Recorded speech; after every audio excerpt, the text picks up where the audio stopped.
Halo adik-adik, Assalamualaikum warahmatullahi wabarakatuh. Hari ini kita akan belajar tentang struktur kebahasaan teks eksposisi.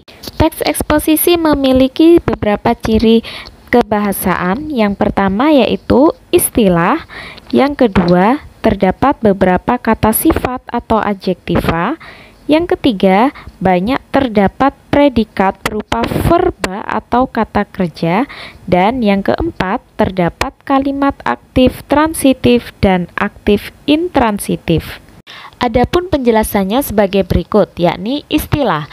Istilah adalah kata yang memiliki makna tertentu sesuai bidang keilmuan. Di sini saya beri contoh kata frekuensi. Dalam bidang ilmu fotografi, frekuensi memiliki makna kecepatan penangkapan cahaya. Sedangkan dalam bidang ilmu matematika, frekuensi memiliki makna kecepatan jarak tempuh.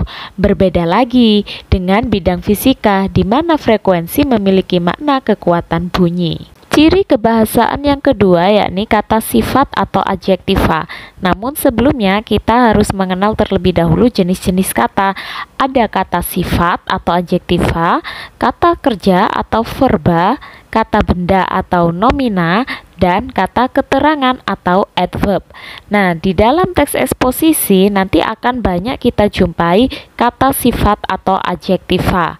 Ada beberapa contoh, misal kata pandai, malas, rajin, dan cantik. Ini termasuk dalam kata sifat. Contoh dalam kalimatnya, Amri anak yang sangat pandai. Ciri kebahasaan yang ketiga yaitu kata yang mengalami perubahan makna. Perubahan makna ini bisa terjadi karena adanya proses afiksasi. Apa itu proses afiksasi? Yaitu proses pengimbuhan kata. Sedangkan afiksasi sendiri memiliki beberapa jenis. Yang pertama yaitu prefiks. Prefiks adalah kata yang mendapatkan imbuhan di awal. Contoh, kata dasar makan mendapatkan imbuhan menjadi memakan. Yang kedua ada sufiks, kata yang mendapat imbuhan di akhir. Contoh, kata makan mendapat akhiran an jadi makanan.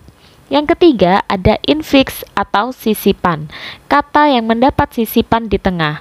Kata dasar getar mendapat sisipan menjadi gemetar. Yang keempat ada konfiks, yaitu kata yang mendapat imbuhan di awal dan di akhir. Contoh, kata dasar guru mendapat imbuhan me dan mendapat akhiran i menjadi menggurui. Ada kalimat aktif transitif dan kalimat aktif intransitif. Apa itu kalimat aktif transitif? Yakni kalimat yang membutuhkan objek.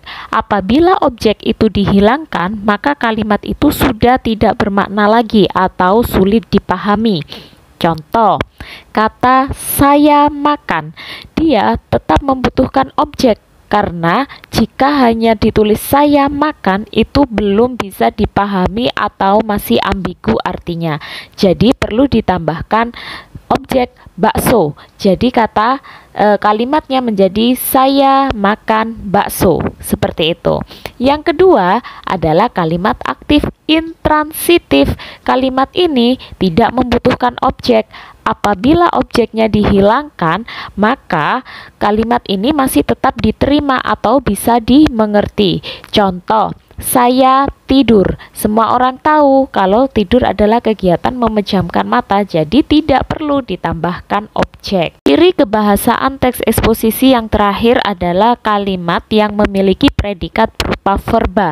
Verba adalah kata kerja. Jadi nanti ketika kalian akan membaca teks eksposisi, maka di dalamnya akan terdapat banyak kalimat yang memiliki predikat kata kerja. Materi selanjutnya yakni membuat teks eksposisi secara sederhana. Namun sebelumnya akan saya sampaikan mengenai tata cara atau ciri-ciri paragraf sederhana supaya kalian lebih mudah membuatnya. Dalam membuat teks eksposisi nanti kalian akan membuat sebuah paragraf.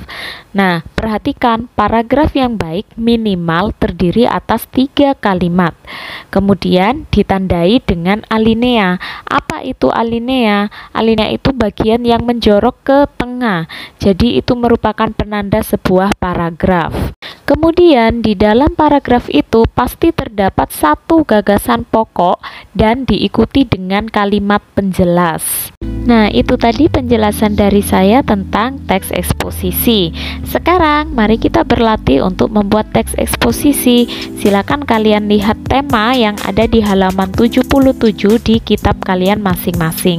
Di situ ada beberapa pilihan tema.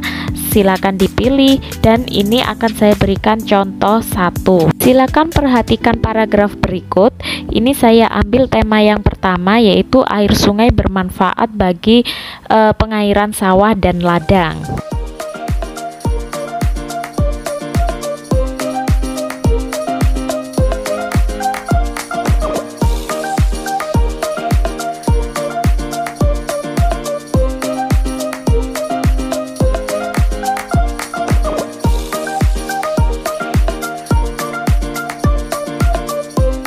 Itu tadi adik-adik untuk materi kita hari ini. Terima kasih sudah mengikuti pembelajaran hari ini. Silakan dilanjutkan berlatih, ditulis di buku tugas, kemudian dikumpulkan di MS Team. Terima kasih, saya akhiri. Assalamualaikum warahmatullahi wabarakatuh.